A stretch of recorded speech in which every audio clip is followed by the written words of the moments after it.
വിശേഷിപ്പിച്ചിട്ടുണ്ടോ അതിനെപ്പറ്റിയാണ് ഞാൻ പറഞ്ഞത്. നിങ്ങളത് കേട്ട് കഴിഞ്ഞു. എന്താ ഇതിലപ്പുറമൊക്കെ ഇങ്ങനെ കൃത്യമായി നമ്മുടേതായ വാചകങ്ങളെ അടർത്തിയെടുത്ത് അവതരിപ്പിക്കുന്ന ഒരു ശൈലി പേരോടെ എത്ര കാലം നിങ്ങൾ ഇങ്ങനെ മുന്നോട്ട് പോകും? നിങ്ങളൊന്ന് ആലോചിച്ചു നോക്കൂ. എന്താണ് നിങ്ങളുടെ ഒരു ഗതികേട്? സത്യം മാത്രം പറഞ്ഞ് മുന്നോട്ട് പോവാ നിങ്ങൾക്ക് കഴിയേണ്ടല്ലേ? നിങ്ങൾക്ക് പറ്റൂലല്ലോ. മത്സരപ്പ് ഇവിടെ കണ്ടില്ലേ? അപ്പോ ഇനി എന്താ പിന്നെ പറഞ്ഞത്? അപ്പൊ ഈ വിഷയം അങ്ങനെ അതിലൊന്നും നമ്മൾ എന്താ നമ്മുടെ നിലപാടെന്ന് കൃത്യമായി ധാരാളം പറഞ്ഞുകൊണ്ട് ആവർത്തന വിരസത ഭയപ്പെട്ടുകൊണ്ട് ഞാൻ ആ സിഫാത്തുകളെ സംബന്ധിച്ചൊക്കെ പറഞ്ഞത് എൻ്റെ കഴിഞ്ഞ കാല സീഡികളിൽ തന്നെ ധാരാളമുണ്ട്. ഞാൻ അങ്ങോട്ട് പ്രവേശിക്കുന്നില്ല, നമ്മുടെ സമയം ഒരുപാട് വൈകുന്നത് കൊണ്ട്. ഇനി സഹോദരന്മാരെ, പിന്നെ മൂപ്പര് പറഞ്ഞ് മൗലവിമാർക്ക് എന്തും പറയാ. കാരണം എന്താ? അവരുടെ നേതാവ് ഏറ്റെടുത്തിട്ടുണ്ട് അവരെല്ലാ പാപങ്ങളും എന്നാണ്. TP അബ്ദുൽ കോയ മദനി പറഞ്ഞിട്ടുണ്ട് പോലും. എന്ത്? നിങ്ങൾ എന്തും പറഞ്ഞോളി, നിങ്ങളെ നാളെ പരലോകത്ത് നിങ്ങളെ ജമിയത്തുൽ ഉലമ ഏറ്റെടുത്തോളാം എന്ന് പറഞ്ഞിട്ടുണ്ട്. അത് TP അബ്ദുൽ കോയ മദനി അത് പറഞ്ഞു എന്ന് മാത്രമല്ല, അത് പറഞ്ഞു, അത് പ്രചരിപ്പിച്ചു എന്നൊക്കെ ഇവര് ധാരാളം സ്ഥലത്ത് പറഞ്ഞു പ്രചരിപ്പിച്ചപ്പോ നമ്മൾ എന്ത് ചെയ്തു? TPയോട് ബന്ധപ്പെട്ടു, TPയുമായി അഭിമുഖം നടത്തി. മൂപ്പരതിന് വിശദീകരണവും നൽകിയിട്ടുണ്ട്. എന്താണ് TP പറഞ്ഞതെന്നും എന്താണ് TPയെ കുറിച്ച് ഇവർ പ്രചരിപ്പിക്കുന്നതും എന്നൊക്കെ TP അബ്ദുൽ കോയ മദനി തന്നെ വ്യക്തമാക്കുന്ന ഭാഗം നിങ്ങൾക്ക് കാണാം. ആരും ലോകത്ത് മറ്റൊരാളുടെ പാപങ്ങൾ ഏറ്റെടുക്കാൻ ഉണ്ടാവുകയില്ല. ആരിലും അങ്ങനെ അഭയം തേടാൻ പറ്റുകയില്ല അല്ലാഹുവിലല്ലാതെ എന്ന ആ രംഗത്തുള്ള ഒരു എത്ര ഉന്നതൻ, മനുഷ്യ സമൂഹത്തിലെ ഏറ്റവും ഉന്നതൻ അഷ്റഫുൽ ഖൽഖ് മുഹമ്മദ് റസൂലുള്ളാഹി സ്വല്ലല്ലാഹു അലൈഹി വസല്ലം ആണ്. റസൂലുള്ളാഹ് അടക്കം തന്റെ ഓമനപുത്രിയോട് പറയുന്നത്, ഫാത്തിമ, എന്റെ കരളിന്റെ കഷ്ണമായ ഫാത്തിമ, അള്ളാഹുവിൽ നിന്ന് രക്ഷപ്പെടുത്താൻ, നരകശിക്ഷയിൽ നിന്ന് രക്ഷപ്പെടുത്താൻ, അള്ളാഹുവിന്റെ ശിക്ഷയിൽ നിന്ന് രക്ഷപ്പെടുത്താൻ എനിക്ക് സാധ്യമല്ല.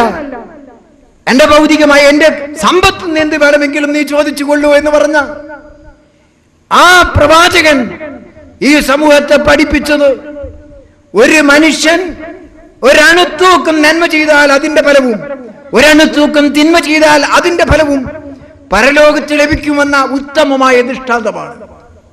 ഞാനുമായി ബന്ധപ്പെട്ട ഒരു വ്യക്തിക്കും ആരെങ്കിലും പാപം ഏറ്റെടുക്കാൻ പണ്ഡിതന്മാർക്ക്, നേതാക്കന്മാർക്ക് സാധിക്കുമെന്ന് ഞാൻ പറയുമെന്നുള്ളൊരു വിശ്വാസം ഉണ്ടാവുകയില്ല.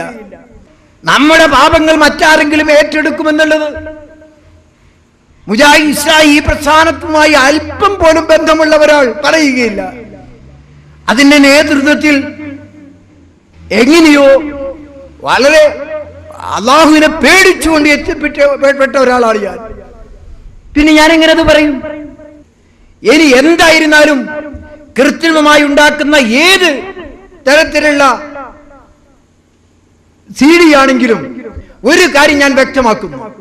ഞാൻ എന്തു പറഞ്ഞു, എന്താണ് അതിന്റെ വിശദീകരണം എന്ന് ജനങ്ങളുടെ മുന്നിൽ പറയാൻ അതിന് ഏറ്റവും അർഹനും അവകാശപ്പെട്ടവരും ഞാൻ തന്നെയാണ്. അതുകൊണ്ട് ഞാൻ പറയട്ടെ, ഇവർ പറയുന്നത് പോലെയുള്ള ഒരു വാദം എനിക്കില്ല. ആർക്കും അവരുടെ പാപങ്ങൾ അള്ളാഹു പൊറുത്തു കൊടുക്കുക എന്നല്ലാതെ ആർക്കും ഏറ്റെടുക്കാൻ കഴിയുകയില്ല.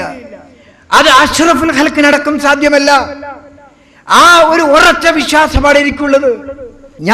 ഞാൻ ഉദ്ദേശിക്കാത്ത എന്തെങ്കിലും തരത്തിലുള്ള ഒരു ആശയം എന്റെ പ്രസംഗത്തിൽ എവിടെ നിന്നെങ്കിലും ആർക്കെങ്കിലും തോന്നിയിട്ടുണ്ടെങ്കിൽ ഈ ഒരു കാര്യത്തിൽ എന്റെ ആശയം ഇന്നതാണ് എന്ന് വ്യക്തമായി ഞാൻ പറഞ്ഞ നിരക്ക് ഇനിയും അതിനെ ദുരുപയോഗപ്പെടുത്തുകയും ഞാൻ പറയാത്ത കാര്യങ്ങൾ എന്റെ പേരിൽ പറയുകയും ചെയ്യുകയാണെങ്കിൽ നാളെ വരെ ലോകത്തേക്ക് ആ കാര്യം വിട്ടുകൊണ്ട് ഞാൻ എന്റെ വാക്കുകൾ അവസാനിപ്പിക്കും. പിന്നെ മൂപ്പരിഞ്ഞി പറഞ്ഞ പ്രധാനപ്പെട്ട ഒരു സംഗതിയാണ് ഇനി പറയാനുള്ളത്. ധാരാളം കാര്യങ്ങൾ നമുക്ക് പറയാനുണ്ട്. നിങ്ങൾ ക്ഷമയോടുകൂടെ ഇരുന്ന് ശ്രദ്ധിക്കുക. മൂപ്പര് പറയണേ, സലഫി, ഞങ്ങൾ സുന്നികളെ തമ്മിലടിപ്പിക്കാൻ നോക്കണ്ട, ഞങ്ങൾ ഒറ്റക്കെട്ടാണ്. മൂപ്പര് പറയണം എന്ത്? ഞങ്ങൾ ഒറ്റക്കെട്ടാണ്. പേരോടാ പറയണത്, നിങ്ങളത് കേട്ടോളീൻ. എന്ത്? ഞങ്ങളെ തമ്മിലടിപ്പിക്കണ്ട കേട്ടോ, ഞങ്ങൾ ഒറ്റക്കെട്ടാ. പറയണേട്ടാ തോന്നും നമ്മൾ അവരെ തമ്മിലടിപ്പിച്ചതാ. അവർ തമ്മിൽ വലിയ സ്നേഹത്തിലാ, അവരൊന്നും അങ്ങോട്ടും ഇങ്ങോട്ടും ഒന്നും പറയാറില്ല, സാലിഹീങ്ങളായ കുട്ടികളാ. എന്താ അവർ തമ്മിലൊരു യോജിപ്പ്, എന്താ അവർ തമ്മിലുള്ളൊരു സ്നേഹം, എന്താ അവർ തമ്മിലുള്ളൊരു ഐക്യം എന്നൊക്കെ അങ്ങനെ തോന്നിപ്പിക്കുക. പിന്നെ ഞാൻ വന്നിട്ട് ഇപ്പൊ തമ്മിലടിപ്പിക്കേണ്, ഞാൻ തമ്മിലടിപ്പിച്ചതാണല്ലേ, എന്താ നിങ്ങളുടെ സ്ഥിതി എന്നൊക്കെ നമുക്കൊന്ന് കൃത്യമായിട്ടൊന്ന് വിശദീകരണം നടത്താം.